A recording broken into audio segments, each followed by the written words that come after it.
3 случая ботулизма были выявлены в Гагре. Пациенты были госпитализированы в больнице Сочи, им оказана помощь, и они выписаны в удовлетворительном состоянии. Что вообще такое ботулизм, в чем опасность инфекции, будет ли в связи с этими случаями проводить проверки торговых объектов и общепита, узнаем у главного санврача республики Аллы Беляевой. Алла Ивановна, вот в связи с тем, что были зафиксированы случаи ботулизма в Гагарском районе, какие-то проверки планируются? Какие проверки вообще сейчас проводятся?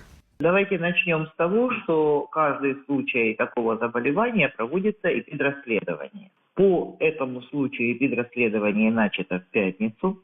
Оно еще будет длиться, но пока не закончено. И потом уже будет понимание, куда нам двигаться дальше. Те продукты, которые указали потерпевшие, из этих партий отобраны пробы, и они будут лабораторно исследованы. И только после этого мы сможем сказать, эта ли продукция послужила виной тому, что заболели люди, или какая-то другая. Потому что ботулизм, он может встречаться и в продукции домашнего изготовления. У каждого дома, наверное, есть там помидорчики, огурчики, не знаю, что, баклажаны, да? И эта продукция также может быть эпидопасна.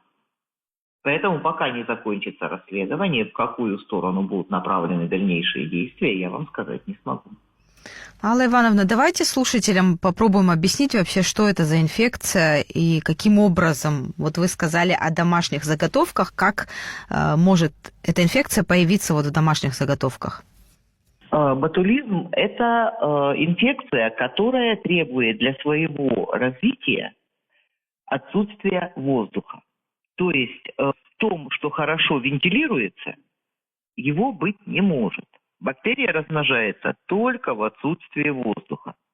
Ботулотоксин может развиваться и присутствовать в таких пищевых продуктах, как герметично упакованные консервы домашнего приготовления из грибов, овощей, фруктов, мяса и птицы. Рыба соленая, копченая, вяленая в домашних или несоответствующих условиях, в том случае, если у нее не выпотрошено брюшко. То есть, если кишки находятся на месте. Консервы заводского производства при наличии признаков бомбажа тоже могут быть опасными. В домашних консервах это может появиться, когда не очень тщательно промыта банка, или крышка, или сама продукция, которую туда закладывают. То есть остатки почвы должны попасть, причем их не должно быть, там комья грязи не должны быть, эти остатки могут быть микроскопическими. Потом уже, когда банка закрыта, там воздуха практически нет, и тогда наступает раздолье для кластридии ботулизма. Она развивается, в процессе своего развития образует ботулотоксин, и уже потом, когда человек покушал, все это вместе начинает работать не в пользу человеческого организма. Внешне как-то можно определить, что продукт заражен? К сожалению, как правило, нет. Ботулотоксин не изменяет цвет, вкус, запах.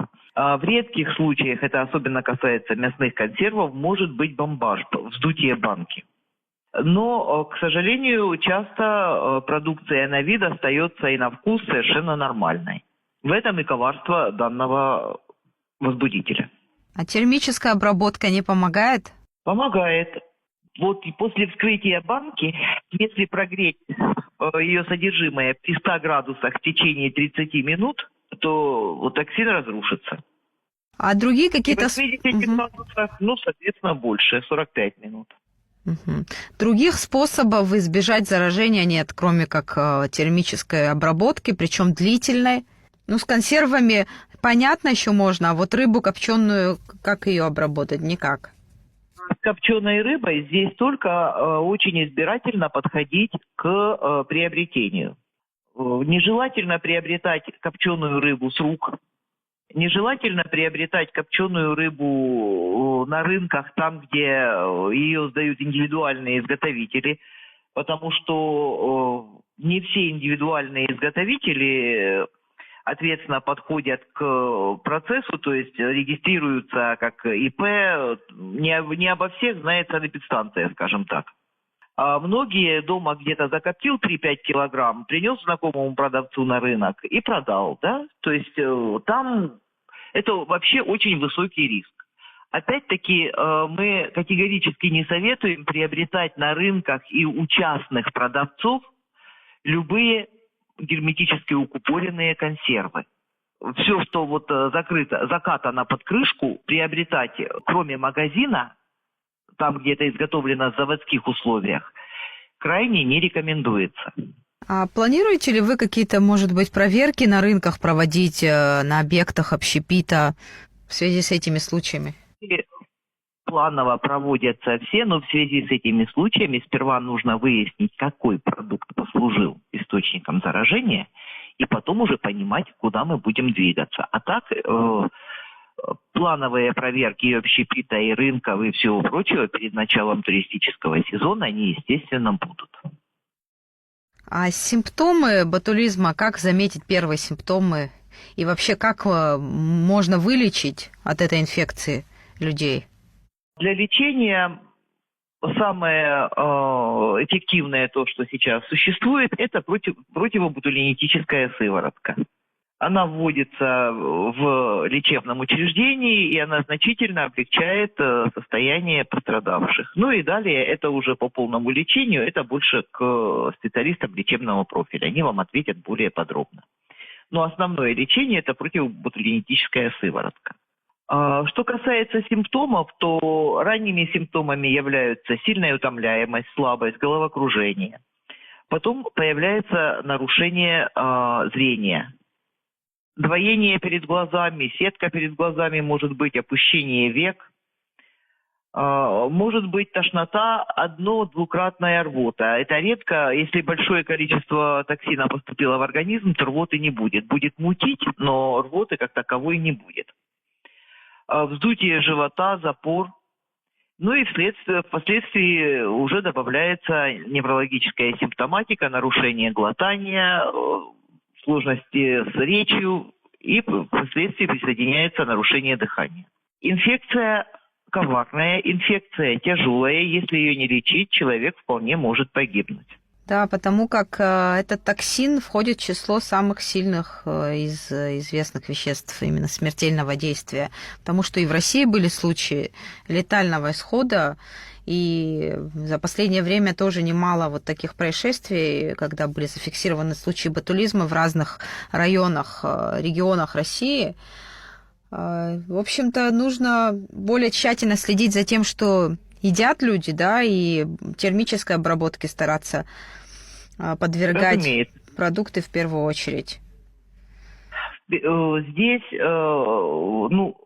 санэпидстанция, конечно, старается следить за всем, но на домашнюю кухню, как вы понимаете, у нас допуска нет.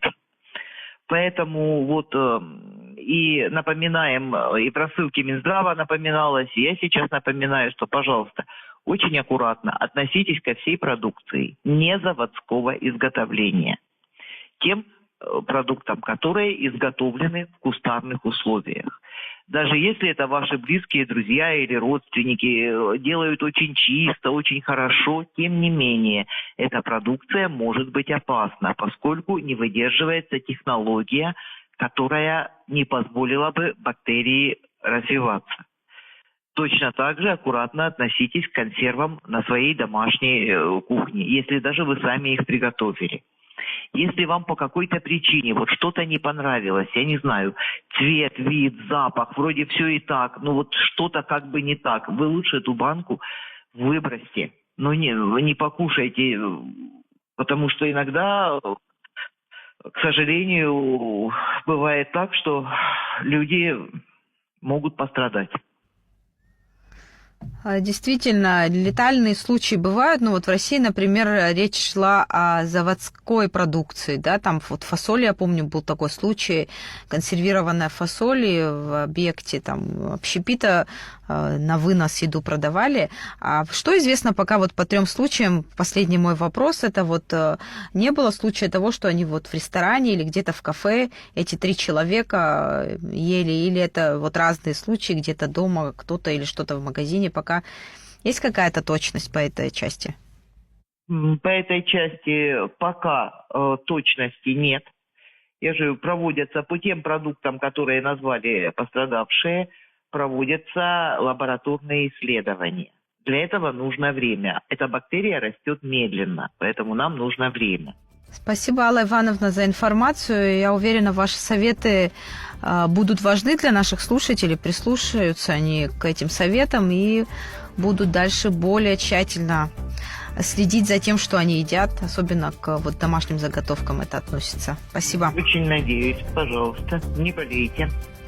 Я напомню, это была главный санврач республики Алла Беляева. Мы говорили о случаях ботулизма, которые были выявлены в Гагре. Будет ли в связи с этим проводиться специальная проверка и вообще, что такое ботулизм?